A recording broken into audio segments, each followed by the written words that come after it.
Hey peeps, welcome back to another episode of 3-4 Thursday. I am your host, Gladianne from Heart Take the Wheel, your brand and business photographer. So in today's episode, I'm going to share 3 mistakes I see when it comes to the business of photography.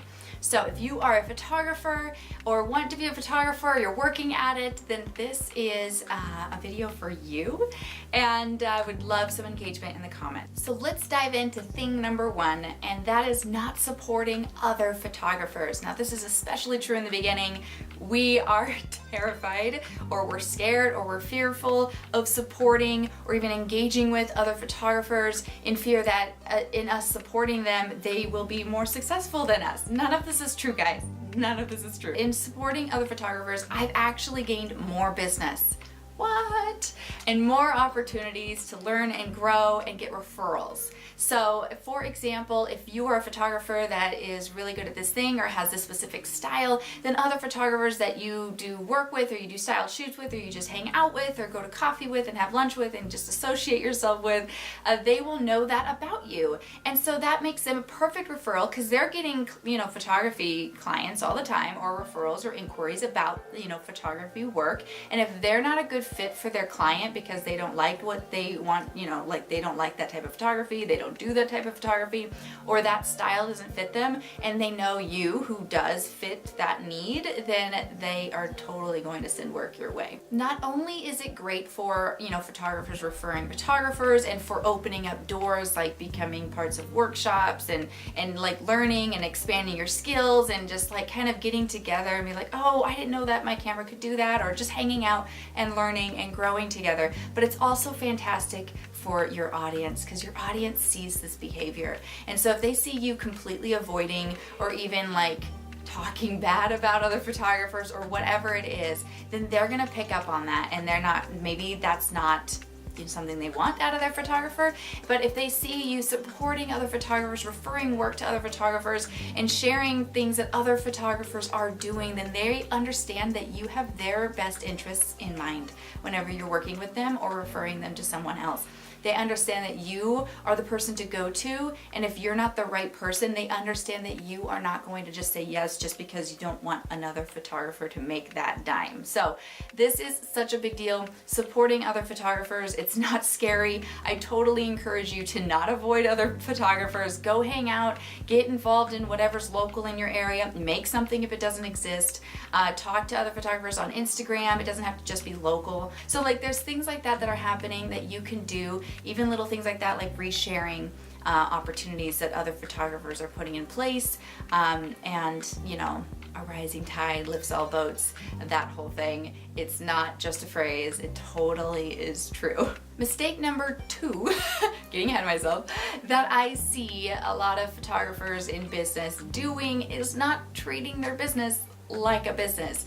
So you are a CEO, you are a business owner, this is your company. If you want your photography to be a business, you need to treat it like one. Stop treating it like a hobby, and it'll stop being one. Okay? I know this is kind of harsh, but I have so much to say about this. Build your brand. Get your freaking business legitimate. Go to the SBA if you need to and sit down with them. They are a free and fantastic resource.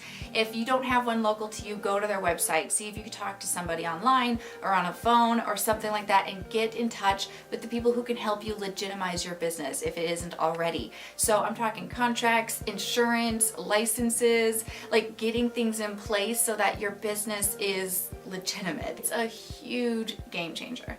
Seriously. And not just is it like just important to just be legitimate in business, but it's also going to help you out in more ways than you can imagine. So it will help you feel confident in your business, which helps you come to the table and come to offerings, come to discussions, come to negotiations, come to work, proposing your, services and stuff. It'll bring that confidence to all of these dealings in business, especially if you have in the back of your mind, well, okay, I'm charging my prices because this is what it costs to run my business, not that I just made up a dollar amount and this is a side thing and it's okay, whatever money I make is whatever money you make. No, like if you don't want that to be the case anymore. You need to start shifting it and understand the costs of doing business, and understand when you come to a negotiation that you are negotiating as a CEO. You are negotiating as the owner of a business, not just someone who happens to have a camera. Like, you know, and this goes for so many other things. But seriously, it'll bring that confidence to the table. And also, if you stop treating your business as a hobby, then other people will stop seeing it like one as well. And they will stop treating you like a friend and family. They're like, who just want photos and like, could you just do this real quick? And you know, if you're tired of that, then start shifting things. Start shifting how you treat your business and how you perceive your business and how you put it out there, and other people will start seeing and treating it that way as well. If you want people to treat you like a business, then you need to treat it like one yourself. Now, this also can go into another little subtopic here about shooting for free. Stop shooting for free. Actually, just don't ever shoot for free. Even if you just recently, or you're going to get a camera soon and you want to get into photography and that's what you think you've got to do, here's what I got to tell you. Don't shoot for free, shoot for value, okay? So if you're not receiving a monetary dollar, right, for your services, what are you receiving? Okay, is this something that's going to help your skills in the area you want to expand in? Is this something that's going to help your portfolio in the type of clients that you want? Is this someone who has access to the audience you want? Is this someone who can, like, what is this? There's got to be a value exchange. If it's not money, what is it? Answer that, and if you have an answer, go ahead and do that shoot. It could be a styled shoot you're just doing to support other business owners. It could be a styled shoot you're doing just to have fun because you just want a little break in here and there, whatever, that's fine too. I mean, you could shoot just for yourself and for fun and for creative reasons. We need that to fuel us. We're creatives at heart. I understand that. But don't do that all the time, for one. And two, make sure that you really are shooting for a value. So what is that value? If you just really need to get out and shoot something different, then that's your value.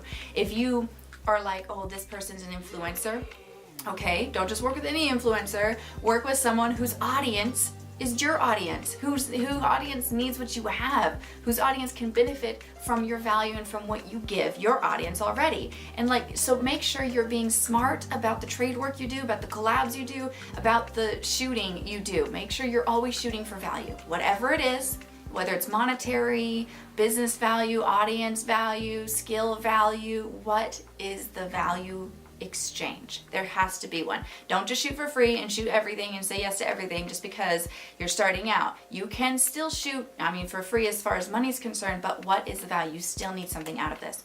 Think about what you want to focus on. In the beginning, you might not know what that is. So in the beginning, you might be shooting for the value of education and experience. But come with every shoot with a value exchange in mind. What are you getting out of this? The third common mistake I see in the business of photography is not niching down, not getting specific, not specializing.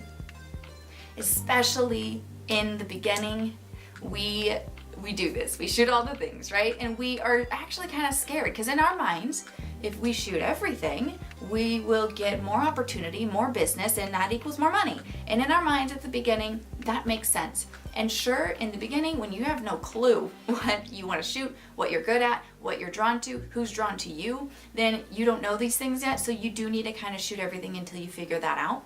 But the idea is, once you figure out what your thing is, or what you really love, and who really is attracted to your services, and who you can really, really help, once you figure out that area of photography, zone the hell in on that, for real. And we often think that that's going to repel too much and we're going to lose so much money. This is not the case, guys. Let's dive into this just a little bit. When I niched down, I got more opportunities because I got more referrals. So you would think if you shoot everything, you're going to get referrals for everything. And that is a yes and no. You might. I mean, a lot of people are going to hear the word photography and be like, oh yeah, I know this photographer. You know, I mean, they do everything. And so they'll send you that way. Whenever you're an expert of your field, then someone who says, I have, I just got my newborn, I want some newborn and some updated family photos, then someone's gonna be like, oh, I know the best family photographer. Here's, let me look her up. And then there's that. I find that whenever you niche down, people know that. They know what you are, they know what you do, and it's a stronger referral. Also, it helps you narrow in on your own efforts. So if you are shooting something very specific, then you can only hang out and show up in the areas where your audience is gonna be. You don't have to worry about showing up in all the places where all the people who need photography are. That's improbable. And so if you just focus on showing up and being present in the networking and the groups and the events and stuff that have your audience, and showing up in where they hang out and where they go to find you, then you can really zone in and double down on your efforts and showing up in those places. And then you're going to be well known in that field. You're going to be well known in your area of photography. This also means that you could double down on your efforts to grow and learn your skills, right? So instead of having to spend all the money and all the time is money, on learning all of the different kinds of photography out there, you know, wedding, pets, families, newborns, children, business, events. I mean, there are so many types of photography out there. It would take so long to learn, you know, how to be amazing at all of them. And instead of that, once you really figure out what lights you up and who you are best a fit for, you can just focus on learning and expanding your skills in that field. And then you become an expert in your field, which also means you can, you know, charge more premium because you are an expert in your field. You're able to really specialize in it. You're able to really double down your efforts on learning and your education and experience on it, because you're just getting clients of that kind mainly. And so your experience with that field is going to be greater than someone who shoots everything and has experience in kind of all these different areas, but not like a lot of experience in one. So I strongly recommend doubling down and really figuring out what that one thing is, what that one area of photography is. For me, it's brand and business. That's the area I really would like kind of super zone in on. You can charge a premium. You can really double down your efforts on marketing in that area. You could double down your efforts on learning your skills and growing your audience in that area, being known for that thing. And also your gear. Think about your gear. Sure, we can shoot a little everything with just whatever, right? Sure, but there is some gear out there that is better tailored for certain types of photography. I mean, gear is expensive, guys. And so if you are only in one area, you only have to worry about spending the money and stuff and focusing your efforts on that area. So it's best for you and your business and your time to totally niche down. Instead of being okay at all of the things, you know, really get specific and get really, really good at your thing. Get known for your thing and just, you know, spread that like wildfire. Now I want to put a little disclaimer here. This does not mean you don't get to shoot any of the other things. It just means you don't put that out there. You don't focus your efforts on really learning those other things, you know, strongly. You don't focus your efforts on showing up in the networking groups or in the, you know, audiences. I mean, it just means you don't focus all of your efforts in other areas. You could shoot them, have fun, go do that, go do style shoots, go, I mean, on the down low, say yes to things that you wouldn't put on your portfolio or whatever. Yeah, you could still shoot other things. It just means you're not focusing on that area, you're not specializing in that area, and you're not advertising for that area. You want to really attract your area. So, alright guys, if photography is your interest, I'd love to hear your little area of photography that you'd like to niche down to or already niche down to. And like this, give this a thumbs up if you like my 3 for Thursday series and want to see more. Subscribe if you aren't already, and I will see you in the next video.